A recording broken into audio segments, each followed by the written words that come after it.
Halo, dan selamat datang dalam kisah tentang salah satu fenomena alam paling vital, hujan. Hujan mungkin terlihat sederhana, hanya air yang jatuh dari langit.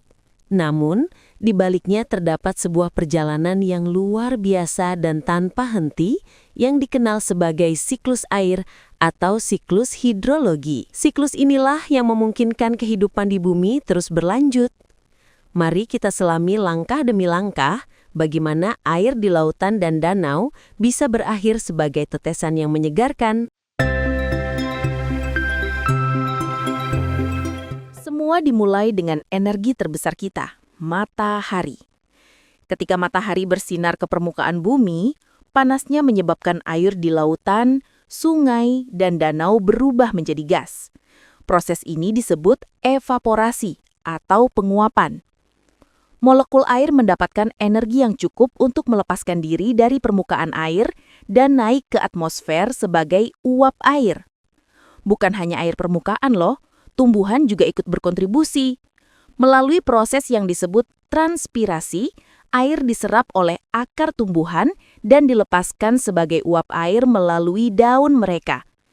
Berkat energi panas, uap air ini akan terus naik tinggi ke langit membawa serta energi panas. Seiring uap air naik lebih tinggi di atmosfer, ia mulai mendingin. Di ketinggian, suhu udara jauh lebih dingin. Ketika uap air yang hangat bersentuhan dengan udara dingin ini, ia mulai kehilangan energi dan berubah kembali menjadi cair. Proses ini disebut kondensasi atau pengembunan. Namun molekul air ini membutuhkan sesuatu untuk menempel. Mereka menempel pada partikel kecil di udara seperti debu, serbuk sari, asap, atau garam laut yang kita sebut inti kondensasi. Miliaran tetesan air kecil ini yang terlalu ringan untuk jatuh berkumpul bersama. Kumpulan tetesan air dan kristal es yang terbentuk inilah yang kita kenal sebagai awan. Jenis awan yang terbentuk seperti cumulus, stratus atau cirrus tergantung pada suhu dan ketinggian kondensasi. Awan sudah terbentuk, tapi hujan belum terjadi. Kenapa? Karena tetesan air di awan masih sangat kecil, mungkin kurang dari 1/10 mm, dan dipegang erat oleh arus udara ke atas. Agar hujan terjadi, tetesan air harus tumbuh menjadi ukuran yang cukup berat untuk mengatasi hambatan udara dan jatuh ke bumi. Proses pertumbuhan ini disebut koalesensi atau tumbukan. Di dalam awan, tetesan-tetesan kecil ini terus bergerak dan saling bertabrakan.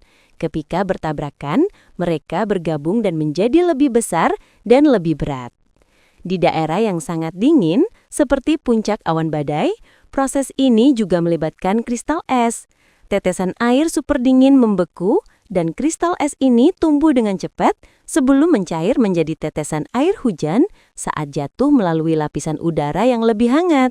Ketika tetesan air atau kristal es sudah mencapai masa kritis, yaitu menjadi cukup berat sehingga gaya gravitasi bumi menariknya ke bawah melebihi kekuatan arus udara ke atas, mereka mulai jatuh.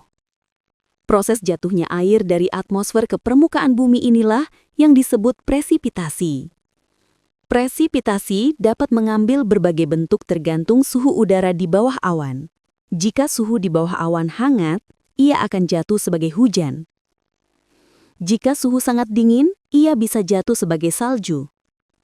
Jika ada lapisan udara hangat dan dingin di bawah awan, ia bisa menjadi butiran es kecil atau hujan beku. Dan begitulah perjalanan air dari permukaan ke langit dan kembali lagi. Air hujan yang jatuh akan meresap ke dalam tanah atau disebut infiltrasi, mengalir di permukaan atau terkumpul di sungai dan lautan.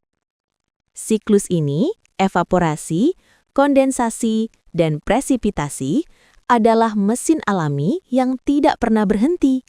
Ia membersihkan atmosfer kita, mengisi kembali pasokan air tawar, dan memungkinkan kehidupan terus berdenyut.